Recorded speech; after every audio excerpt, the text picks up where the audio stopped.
ಇದೇ ಜನವರಿ 22ರಂದು ಬಾಲರಾಮನ ಪ್ರಾಣ ಪ್ರತಿಷ್ಠಾಪನೆಯ ಹಿನ್ನೆಲೆಯಲ್ಲಿ ಬೀದರ್ನ ಗುರುದ್ವಾರದ ಮುಖ್ಯಸ್ಥರಿಗೂ ಟ್ರಸ್ಟ್ ಆಹ್ವಾನವನ್ನ ಕೊಟ್ಟಿದೆ. ಗುರುನಾನಕ್ ಗುರುದ್ವಾರದ ಬಲಬೀರ್ ಸಿಂಗ್ಗೆ ಆಹ್ವಾನವನ್ನ ಕೊಡಲಾಗಿದೆ. ಅಯೋಧ್ಯೆ ಟ್ರಸ್ಟ್ ಆಹ್ವಾನಕ್ಕೆ ಬಲಬೀರ್ ಸಿಂಗ್ ಸಂತಸವನ್ನ ವ್ಯಕ್ತಪಡಿಸಿದ್ದಾರೆ. ಮೋದಿ ಯೋಗಿ ಕಾರ್ಯವನ್ನ ಈ ಸಂದರ್ಭದಲ್ಲಿ ಬಲಬೀರ್ ಸಿಂಗ್ ಶ್ಲಾಘನೆಯನ್ನ ವ್ಯಕ್ತಪಡಿಸಿದ್ದಾರೆ. ಇಡೀ ವಿಶ್ವದ ಚಿತ್ತ ಅಯೋಧ್ಯೆಯತ್ತ ನಡ್ತಾ ಇದೆ.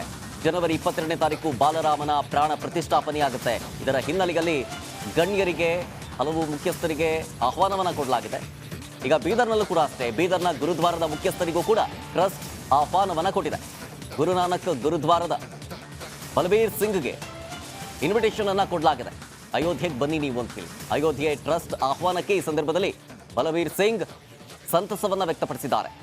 ಪ್ರಧಾನಿ ನರೇಂದ್ರ ಮೋದಿ ಹಾಗೆ ಉತ್ತರ ಪ್ರದೇಶ ಸಿಎಂ ಯೋಗಿ ಆದಿತ್ಯನಾಥ್ ಅವರ ಕಾರ್ಯವನ್ನು ಈ ಸಂದರ್ಭದಲ್ಲಿ ಶ್ಲಾಘಿಸಿದ್ದಾರೆ. ಗಡಿ ಜಿಲ್ಲೆ ಬೀದರ್ಲು ಕೂಡ ಸಾಕಷ್ಟು ಸಂಭ್ರಮ ಮನೆ ಮಾಡ್ಯದ. ಎಲ್ಲಿ ನೋಡ್ರಲ್ಲಿ ಜೈ ಶ್ರೀರಾಮ ಘೋಷಣೆ ಮುಗಿಲು ಮುಟ್ಟವ ಅಂತ ಹೇಳ್ಬೋದು. ಗಡಿ ಜಿಲ್ಲೆ ಬೀದರಲ್ಲಿ 21, 22ರಂದು ಒಂದು ಭವ್ಯ ಸಮಾರಂಭ, ಒಂದು ವಿಜಯ ಉತ್ಸವಕ್ಕೆ ಏನದಂದ್ರೆ ಜಿಲ್ಲೆಯ ಮಠಾಧೀಶರ ಒಕ್ಕೂಟದಿಂದ ಶ್ರೀರಾಮ ಉತ್ಸವ, ಅದ್ದೂರಿ ರಾಮ ಉತ್ಸವಕ್ಕೆ ಏನದಂದ್ರೆ ಈಗಾಗಲೇ ಸಜ್ಜಾಗ್ಯಾರ. ನೋಡ್ಬೋದು ನೀವು, ಸಾಕಷ್ಟು ಜನ ಮಠಾಧೀಶರಿದ್ದಾರೆ, BJP ಮುಖಂಡರಿದ್ದಾರೆ, ಸಾಕಷ್ಟು ಜನ. ಟೋಟಲಿ ಬೀದರ್ ಜಿಲ್ಲೆಯಲ್ಲಿ ಕೂಡ ಏನು ಈಗಾಗಲೇ ಅಯೋಧ್ಯೆಯಲ್ಲಿ ಶ್ರೀರಾಮ ಮಂದಿರ ಉದ್ಘಾಟನೆ ಲೋಕಾರ್ಪಣೆಗೆ ಕ್ಷಣಗಣನೆ ಆಗಿದೆ. ಇಲ್ಲೂ ಕೂಡ ಅದ್ದೂರಿ ವಿಜಯ್ ಉತ್ಸವಕ್ಕೆ ಎಲ್ಲ ಸಿದ್ಧತೆಗಳು ಮಾಡ್ಕೋತಾ ಇದ್ದಾರೆ ಅಂತ ಹೇಳ್ಬೋದು. ಜಿಲ್ಲೆಯ ನೂರಾರು ಜನ ಮಠಾಧೀಶರು, ಸಾವಿರಾರು ಲಕ್ಷಾಂತರ ಜನರನ್ನು ಸೇರಿಸುವ ಮೂಲಕ ಒಂದು ಭವ್ಯ ಕಾರ್ಯಕ್ರಮ ಗಡಿ ಜಿಲ್ಲೆ ಬೀದರಲ್ಲಿ ಮಾಡ್ತಿದ್ದಾರೆ. ಕಾರಣ ಈಗಾಗಲೇ ಅಯೋಧ್ಯೆಯಲ್ಲಿ ಏನು ರಾಮ ಮಂದಿರ ಉದ್ಘಾಟನೆ ಆಗ್ತಲ್ಲಿ. ಬೀದರಲ್ಲಿ ಕೂಡ ಸಾಕಷ್ಟು ಒಂದು ಸಂಭ್ರಮ, ಖುಷಿ ಏನದ ಮನೆ ಮಾಡ್ಯದ ಅಂತ ಹೇಳ್ಬೋದು.